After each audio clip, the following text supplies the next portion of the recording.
¿El alma dormirá hasta el día del juicio final? ¿Qué dice realmente la Biblia sobre esto? Esta es una pregunta que resuena silenciosamente en el corazón de muchos creyentes, una que raramente formulamos en voz alta, pero que toca nuestras esperanzas y miedos más profundos. ¿Qué le sucede a nuestra alma al morir?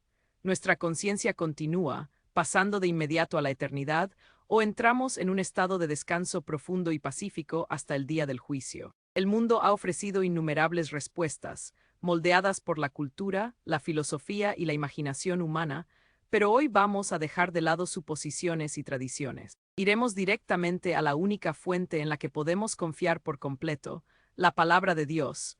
No estoy aquí para deslumbrarlos con mis propias teorías u opiniones. Mi invitación es a hacer un recorrido lento y cuidadoso por las páginas de las Escrituras, porque la Biblia no nos deja con dudas. Nos ofrece una imagen clara, reconfortante y sobrecogedora de lo que verdaderamente le sucede a nuestras almas cuando nuestra vida terrenal llega a su fin. Lo que descubramos en sus páginas puede que desafíe lo que han creído toda su vida o quizás finalmente pondrá en palabras las verdades que su corazón ha intuido siempre. La belleza del plan de Dios para la vida, la muerte y la resurrección es mucho más grande que cualquier cosa que el ser humano pueda inventar. Está arraigado en su amor perfecto, su justicia y su promesa inquebrantable de redimir lo que el pecado y la muerte han corrompido. Comprender lo que la Biblia dice sobre el estado del alma después de la muerte no es solo para satisfacer una curiosidad, sino para construir una fe más fuerte, encontrar una paz más profunda y vivir el presente con mayor esperanza y urgencia. No podemos abordar este tema a la ligera,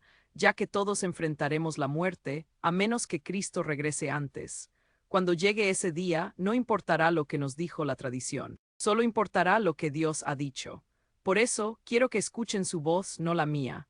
Al avanzar, permitamos que la Escritura interprete la Escritura, dejando de lado todas las ideas preconcebidas para que el Espíritu de verdad nos guíe hacia el entendimiento. Quizás han estado junto a la cama de un ser querido mientras daba su último aliento, y se han preguntado a dónde fue en ese momento sagrado. O tal vez, en la quietud de su propia vida, han sentido el peso de la mortalidad y se han preguntado qué vendrá después.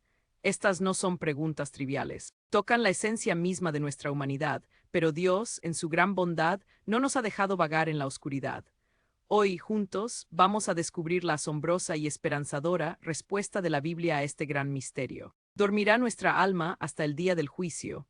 Prepárense para ver la verdad con nuevos ojos, abran su corazón, abran su Biblia y encontremos la paz y la promesa que Dios tiene preparadas para aquellos que son suyos. Primero, entendamos la naturaleza del alma según las Escrituras. Antes de que podamos entender qué le sucede al alma después de la muerte, primero debemos comprender lo que la Biblia dice que es el alma. Con demasiada frecuencia, traemos ideas externas a nuestra lectura de las Escrituras, ideas de la filosofía, la cultura o incluso tradiciones bien intencionadas. Sin embargo, la Biblia tiene su propia manera clara y coherente de hablar de la vida, la muerte y el alma, y si queremos conocer la verdad de Dios, debemos comenzar por allí. En la Biblia, la palabra alma se traduce de la palabra hebrea asterisco nefesh asterisco en el Antiguo Testamento y de la palabra griega asterisco pesique asterisco en el Nuevo Testamento. Curiosamente, ninguna de estas palabras significa automáticamente una entidad separada, parecida a un fantasma que flota al morir. En cambio, alma se refiere más a menudo a todo el ser vivo, la combinación de cuerpo y aliento a la que Dios da una vida única. Génesis 2:7 nos da el modelo.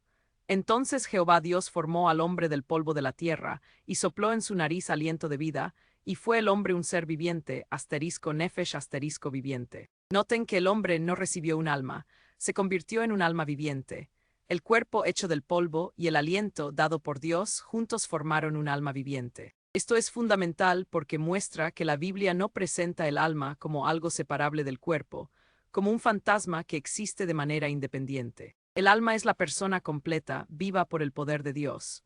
Cuando ocurre la muerte, Eclesiastés 12:7 nos dice, y el polvo vuelva a la tierra como era, y el espíritu vuelva a Dios que lo dio. El espíritu aquí es el aliento de vida, no una entidad consciente y pensante. Es la chispa vital que solo Dios controla. La muerte es la inversión de la creación. El cuerpo regresa al polvo y el aliento regresa a Dios. A lo largo de las Escrituras, el alma y la vida están profundamente entrelazadas. Cuando la Biblia dice que el alma de alguien partió, simplemente significa que murió, que su vida terminó. Los santos del Antiguo Testamento, los apóstoles del Nuevo Testamento e incluso el mismo Jesús operaron con este entendimiento. El alma no se describía como un pasajero eterno separado que hacía una transición instantánea al cielo o al infierno después de la muerte. La persona, el alma, moría. Otra aclaración importante es la diferencia entre alma y espíritu. Aunque a menudo se usan indistintamente en el lenguaje informal, la Biblia hace una sutil distinción. El espíritu, en hebreo asterisco ruach asterisco, en griego asterisco pneuma asterisco, a menudo se refiere al aliento o al aspecto inmaterial de una persona que se conecta con Dios. El alma, sin embargo, se refiere al ser vivo como un todo. Hebreos 4:12 dice, porque la palabra de Dios es viva y eficaz, y más cortante que toda espada de dos filos, y penetra hasta partir el alma y el espíritu. Hay un matiz aquí, están relacionados pero no son idénticos. Comprender este marco bíblico es crucial, porque si construimos nuestras creencias sobre el más allá sobre una base equivocada, si pensamos que el alma es naturalmente inmortal o que flota en la conciencia después de la muerte, nos perderemos la belleza y el poder de lo que Dios realmente nos ha prometido. La resurrección, no una existencia sin cuerpo. El alma no vive por sí sola, el alma muere y volverá a vivir por la obra milagrosa de Dios al final de los tiempos. Con esta base, podemos adentrarnos en la descripción de las Escrituras sobre lo que sucede exactamente en el momento de la muerte, y lo que encontraremos podría sorprenderlos, no porque sea complicado, sino porque es tan asombrosamente claro. Segundo, ¿qué sucede en el momento de la muerte? La muerte no es un misterio para Dios, no es un accidente y no es una puerta a un más allá caótico lleno de incertidumbre. Según la Biblia, la muerte es un sueño, un estado temporal de inconsciencia del que los muertos despertarán en el tiempo señalado por Dios. Una de las formas más claras en que la Biblia describe la muerte es a través de la imagen del sueño. Una y otra vez, tanto el Antiguo como el Nuevo Testamento usan este lenguaje. Cuando alguien moría, la Escritura a menudo dice que durmió con sus padres o simplemente se durmió. ¿Por qué usaría Dios esta imagen? Porque el sueño es temporal. El sueño implica descanso, paz y la expectativa de despertar. Consideren Daniel 12:2, y muchos de los que duermen en el polvo de la tierra serán despertados, unos para vida eterna y otros para vergüenza y eterno oprobio. Los muertos son descritos como durmiendo en el polvo, esperando un despertar futuro, la resurrección. El mismo Jesús reforzó este entendimiento. Cuando su amigo Lázaro murió, Jesús les dijo a sus discípulos claramente en Juan 11:11, nuestro amigo Lázaro duerme, mas voy para despertarle. Los discípulos, confundidos, pensaron que Lázaro simplemente estaba descansando y mejoraría, pero Jesús aclaró en el versículo 14, Lázaro ha muerto. Jesús podría haber dicho cualquier cosa, podría haber explicado que el alma de Lázaro estaba flotando en algún lugar, pero no lo hizo. Llamó a la muerte un sueño. Esto no era solo una metáfora cortés, era una realidad teológica. La muerte no es el final, pero tampoco es una transición consciente e inmediata a las realidades plenas del cielo o el infierno. Es un sueño, una pausa que espera la llamada de Dios en la resurrección. Otros ejemplos abundan. Cuando Esteban, el primer mártir cristiano, fue apedreado hasta la muerte, Hechos 7:60 dice que se durmió. Pablo usa el mismo lenguaje repetidamente, animando a los creyentes a que los que durmieron en Cristo no se han perdido, sino que resucitarán en su venida. Algunos podrían señalar versículos que parecen sugerir una presencia inmediata con el Señor después de la muerte, como cuando Pablo dice, ausentes del cuerpo, presentes al Señor, 2 Corintios 5:8. Profundizaremos en ese pasaje más adelante, pero por ahora entiendan esto. Para la persona que muere, no hay sensación del paso del tiempo. La muerte es un sueño, y el siguiente momento consciente después de la muerte para el creyente será ver a Cristo en la resurrección. Ya sea que una persona haya estado muerta por un día o por 1000 años, para ellos parecerá instantáneo. La muerte, según la Escritura, es un regreso al polvo y una devolución del aliento de vida a Dios. Es un sueño, no un vagar consciente o un juicio instantáneo. Es un estado temporal lleno de la promesa de despertar a la llamada de nuestro Salvador. En un mundo lleno de confusión y miedo a la muerte, la palabra de Dios nos da una imagen simple y hermosa. La muerte es un sueño. Es segura, está en sus manos y espera el día glorioso en que Él hable y los muertos en Cristo resuciten. Tercero, la visión del Antiguo Testamento de la muerte como un sueño. Cuando volvemos nuestra mirada al Antiguo Testamento, encontramos una visión de la muerte notablemente consistente que coincide con lo que ya hemos comenzado a descubrir. La muerte es como un sueño, un estado de descanso y quietud que espera la obra futura de Dios. Esta idea no era solo una forma poética de suavizar la realidad de la muerte, era una verdad teológica profunda para el pueblo de Israel. Los patriarcas, los salmistas y los profetas veían la muerte como un sueño silencioso en la tierra, sin conciencia o actividad inmediata. Tomemos al rey David, por ejemplo. En 1 Reyes 2:10 leemos, y durmió David con sus padres y fue sepultado en la ciudad de David. Esta frase, durmió con sus padres, aparece repetidamente en los registros de los reyes de Israel y Judá. No es meramente un eufemismo, refleja el entendimiento real de que la muerte era un sueño del que esperaban la futura intervención de Dios. El libro de Job, quizás uno de los escritos más antiguos de la Biblia, también lidia profundamente con la muerte y la condición humana. En Job 14:12 encontramos estas palabras aleccionadoras: así el hombre yace y no se vuelve a levantar, hasta que los cielos dejen de ser, no despertarán, ni se les levantará de su sueño. Job sabía que la muerte no era una experiencia consciente y activa, era un yacer, un sueño que duraría hasta el último día, cuando Dios levantaría a los muertos. Los salmos se hacen eco de esta verdad una y otra vez. El Salmo 6:5 dice, porque en la muerte no hay memoria de ti, en el Seol, ¿quién te alabará? Y el Salmo 115:17 declara, no alabarán los muertos a JH, ni cuantos descienden al silencio. Estas no son las palabras de personas que creían que los muertos estaban adorando a Dios en el cielo inmediatamente después de la muerte. Más bien entendían que el sepulcro es un lugar de silencio, un lugar de descanso inconsciente. Eclesiastés, escrito por el sabio rey Salomón, lo expresa aún más claramente. Eclesiastés 9:5-6 dice, porque los que viven saben que han de morir, pero los muertos nada saben ni tienen más recompensa, porque su memoria es puesta en olvido. También su amor y su odio y su envidia fenecieron ya. La muerte es un estado en el que el conocimiento, la emoción y la actividad terrenal cesan. Sin embargo, incluso en medio de esta imagen sombría, el Antiguo Testamento también siembra las semillas de una gran esperanza, la promesa de la resurrección. Daniel 12:2, como ya hemos mencionado, espera un día en que muchos de los que duermen en el polvo de la tierra serán despertados. Los profetas hebreos, si bien reconocían el silencio y la quietud de la muerte, también apuntaban más allá de ella a la obra poderosa que Dios haría para despertar a su pueblo del sepulcro. La muerte, según el Antiguo Testamento, no es aniquilación ni es conciencia eterna en otro lugar. Es un sueño, profundo y pacífico, que espera la voz de Dios que llamará a sus hijos de vuelta a la vida. Entender esta base nos prepara para ver aún más claramente las cosas increíbles que el mismo Jesús enseñó sobre la muerte y la resurrección. Cuarto, las enseñanzas de Jesús sobre la muerte y el alma. Cuando Jesús entró en la historia humana, no derribó el entendimiento del Antiguo Testamento sobre la muerte. Lo cumplió y lo profundizó.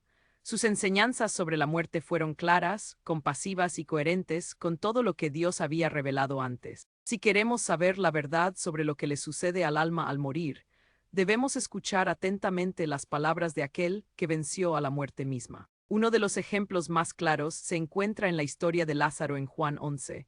Cuando Lázaro murió, Jesús retrasó su llegada a Betania. Cuando finalmente llegó, Lázaro ya llevaba 4 días muerto.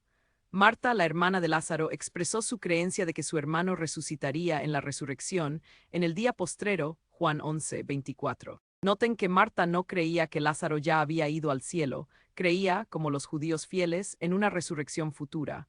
La respuesta de Jesús es poderosa: yo soy la resurrección y la vida. El que cree en mí, aunque esté muerto, vivirá. Juan 11:25.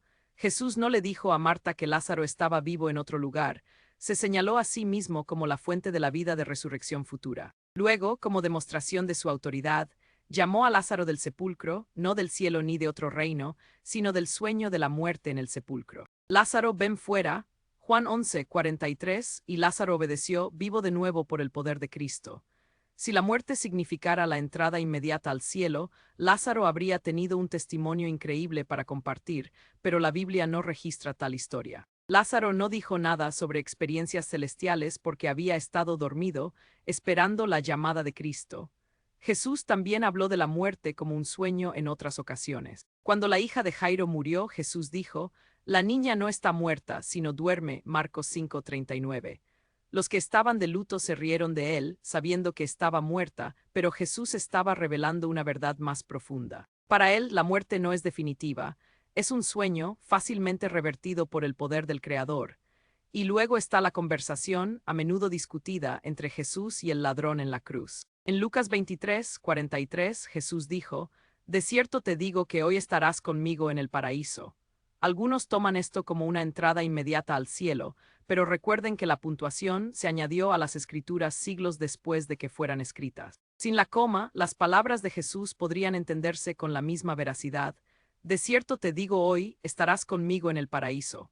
Jesús le estaba asegurando al ladrón ese día, mientras colgaban muriendo, que estaría con él en el paraíso, pero el cumplimiento vendría después de la resurrección de Cristo y la victoria final sobre la muerte. De hecho, el mismo Jesús no fue al cielo inmediatamente después de su muerte.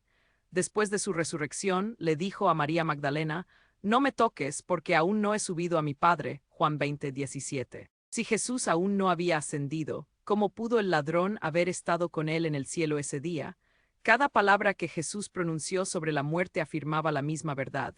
La muerte es un sueño. Es real, pero no es permanente. Es profundo, pero no es eterno. Los que mueren en Cristo están seguros, descansando hasta el momento en que Él los llame a la vida eterna. Jesús no pintó la muerte como algo que sus seguidores debían temer. Él enseñó que era un descanso temporal, una pausa, que esperaba la mañana de la resurrección, cuando Él hablará y cada sepulcro se abrirá al sonido de su voz. Quinto, las cartas de Pablo y la esperanza en la resurrección.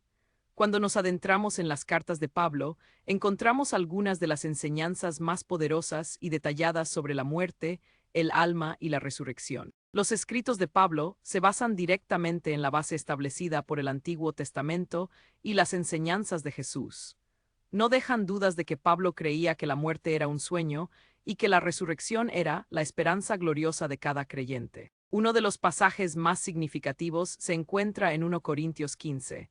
En este capítulo, Pablo expone una defensa rica y hermosa de la resurrección de los muertos. Audazmente proclama en el versículo 20, «Mas ahora Cristo ha resucitado de los muertos, primicias de los que durmieron es hecho».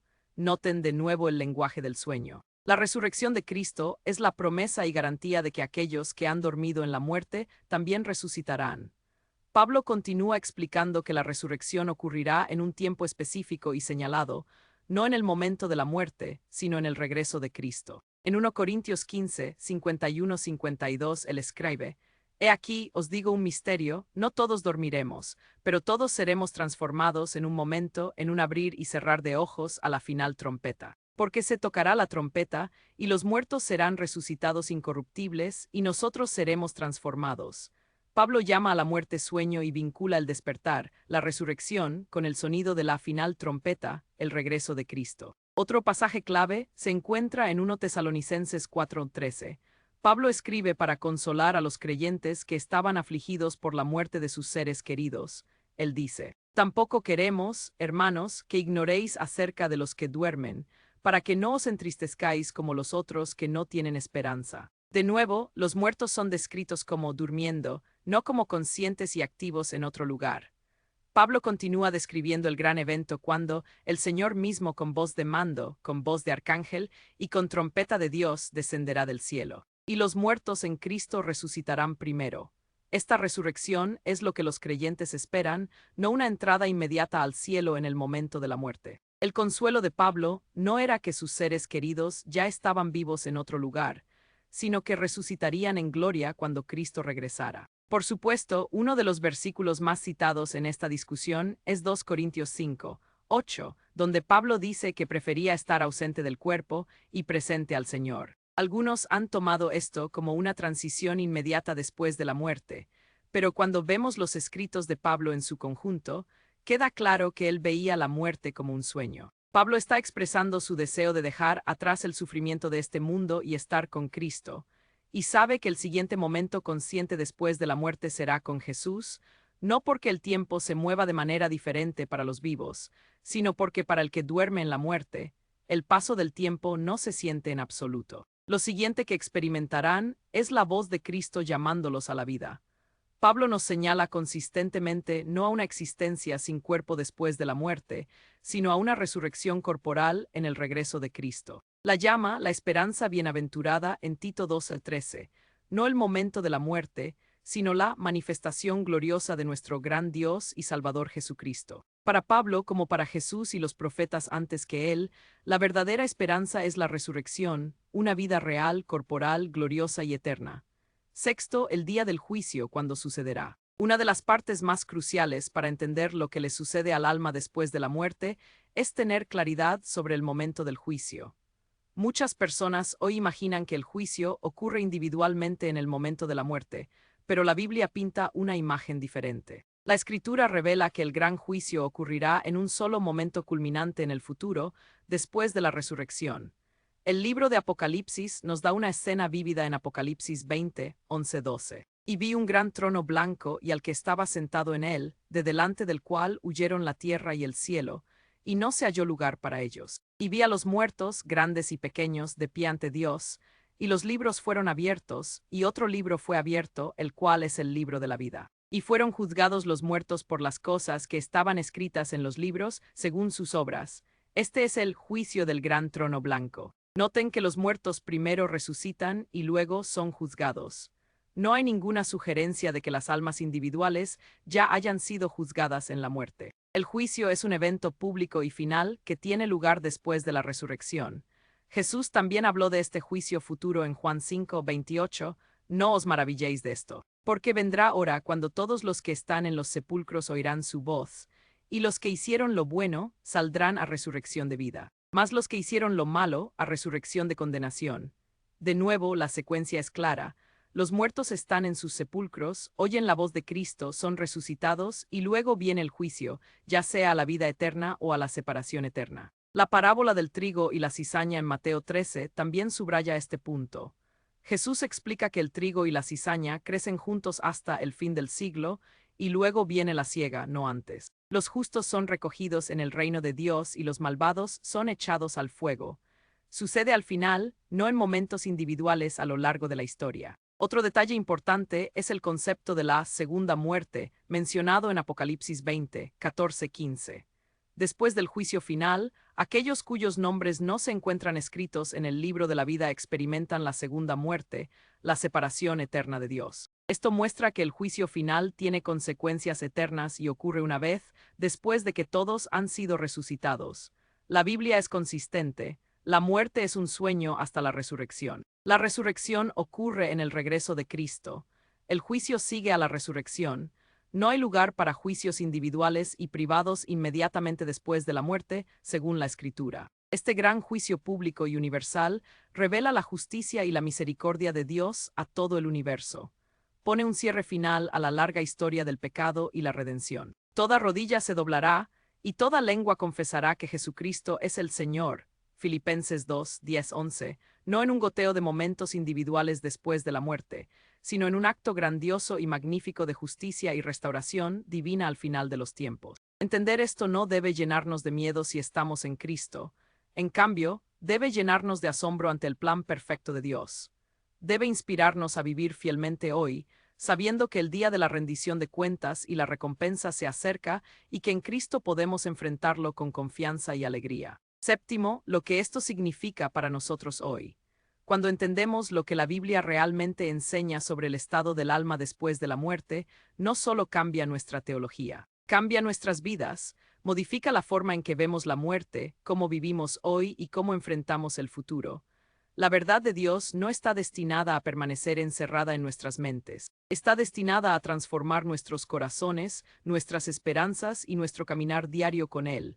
Primero, esta verdad nos llena de una esperanza inquebrantable. La muerte, que el mundo ve como el enemigo final, ha sido completamente derrotada por Cristo. Como la muerte es un sueño y no un final definitivo, ya no tenemos que temerle. Pablo nos recuerda en 1 Corintios 15, 55, «Oh muerte, ¿dónde está tu aguijón? Oh sepulcro, ¿dónde está tu victoria?» Para los que están en Cristo, la muerte no es más que quedarse dormido en sus brazos, esperando la trompeta que nos llamará de nuevo a la vida. Segundo, esta verdad nos llama a vivir con urgencia y propósito. Saber que no somos transportados inmediatamente al juicio o la recompensa al morir, sino que descansamos hasta la resurrección, nos recuerda que el tiempo que tenemos ahora es precioso. Hoy es el día de la salvación. Hoy es el momento de servir, amar, compartir las buenas nuevas y acumular tesoros en el cielo, donde ni la polilla ni el óxido destruyen. Tercero, esta verdad nos enseña a confiar en el tiempo de Dios.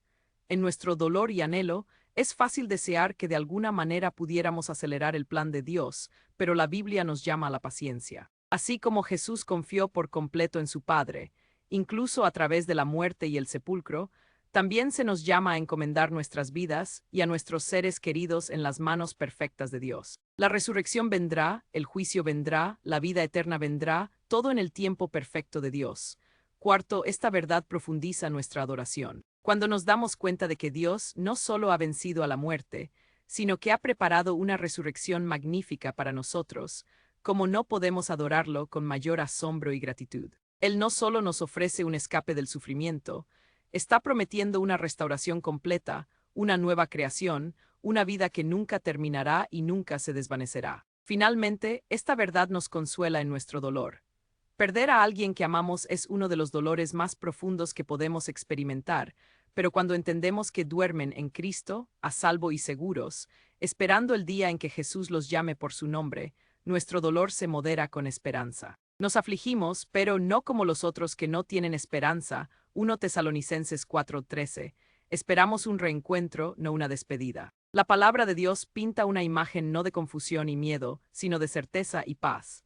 La muerte es un sueño, la resurrección es segura, el juicio es justo y la eternidad con Cristo es nuestro destino. Esta es la roca sólida sobre la que nos sostenemos, y gracias a ella podemos vivir con audacia, morir pacíficamente y esperar con alegría. En conclusión, descansamos en la promesa perfecta de Dios.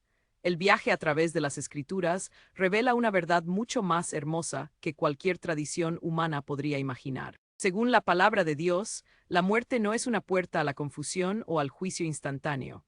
Es un sueño pacífico bajo el cuidado de nuestro Salvador, una pausa temporal antes del despertar más grande que el universo jamás haya visto. Desde Génesis hasta Apocalipsis, Dios ha hablado con claridad.